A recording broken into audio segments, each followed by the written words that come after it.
Sorti en décembre 2022 sur PC, Impaler est un FPS et roguelite en arène minimaliste et intense, développé par Aptivus et édité par Retrovibe.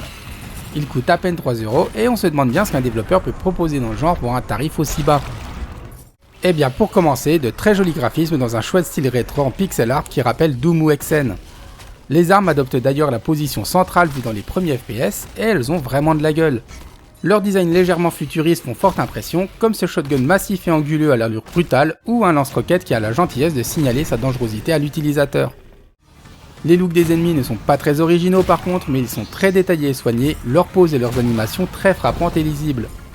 J'ai un faible pour les succubes et leurs poses agressives légèrement asymétriques et pleines d'élan, ou les espèces de gros gobelins avachis au sommet de leurs piliers. La galerie de monstres n'a pas l'air de suivre un thème, c'est un petit peu le cirque. Des sortes de guêpes mutantes côtoient des statues grecques antiques, tout ça dans un château décrépit au style assez indéfinissable. D'ailleurs, tout le travail fourni sur les jolis sprites est rendu possible par cette unique arène de jeu.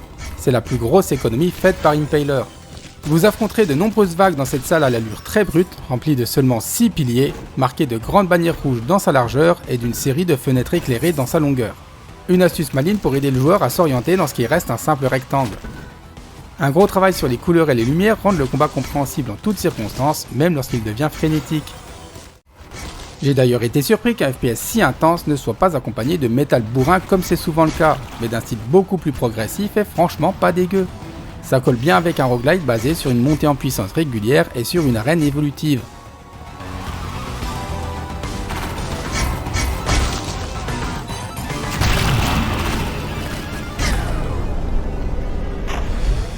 Les effets sonores ne sont pas vraiment remarquables. Ils font le taf, mais ils sont peut-être un peu faiblards.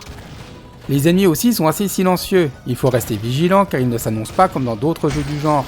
Et dans un titre où on se fait souvent agresser de toutes parts, ça peut être un problème.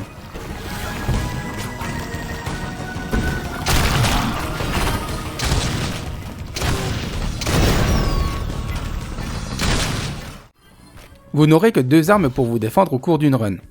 L'une est sélectionnée au début de la partie parmi un arsenal de 8 qui se débloque en accomplissant différents objectifs. L'autre est un bâton magique qui invoque des pics sortant du sol. Aucune arme ne dépense de munitions, mais chacune a une jauge de surchauffe qui peut la rendre inutilisable pendant quelques secondes. L'enjeu est donc d'alterner entre une arme principale puissante et fiable et ce lance-pique plus limité et moins pratique. Mais les pics en question ont 2 atouts uniques. D'abord, les ennemis tués ainsi lâchent un peu de santé, ensuite, lancer un pic sous ses pieds propulse le joueur dans les airs. Il peut alors faire des dégâts monstrueux en atterrissant, auxquels certains ennemis sont particulièrement sensibles. Le jeu rajoute un petit bullet time par-dessus tout ça, avec la jauge tout au-dessus de l'écran. Il se charge en tuant des ennemis et se déclenche automatiquement en tirant quand il est plein. Les autres mécaniques viennent d'une arène de jeu vivante qui peut presque être vue comme un personnage évoluant entre les vagues. Des zones sont délimitées par différents types de piliers plus ou moins résistants et par différents pièges comme des rayons ou des scies circulaires. Le niveau lâche aussi des interactibles de façon plus ou moins régulière. Cette urne vous rapporte de l'argent servant à acheter des améliorations entre les vagues, cette petite zone au sol est en fait un trampoline, et bien sûr, les classiques barils explosifs sont là aussi. Les monstres qui habitent les lieux ont des comportements plutôt variés. Certains reprennent les formules classiques, comme des blobs se divisant à leur mort ou des œufs créant des nuées d'ennemis s'ils ne sont pas détruits à temps, mais d'autres sont assez uniques, juchés sur des piliers qui s'élèveront ou descendront selon votre comportement. Il y a les ennemis qui se gèrent mieux à distance, ceux qu'il vaut mieux leurrer dans des pièges, ceux qu'il vaut mieux écraser. Ça fait plein de choses différentes à gérer et c'est ce qui fait tout le sel d'Impaler. Concernant l'aspect roguelike, il n'y a pas de progression permanente à proprement parler ici, juste les différentes armes de départ à débloquer et elles ne vous rendront pas plus puissant, elles vous proposeront juste de nouvelles façons de jouer. Du coup, pour aller plus loin, vous n'avez qu'une option, vous améliorer à un niveau personnel. La seule progression réelle d'Impaler se fait au sein même d'une run, en achetant des améliorations d'armes ou de capacité entre 2 vagues.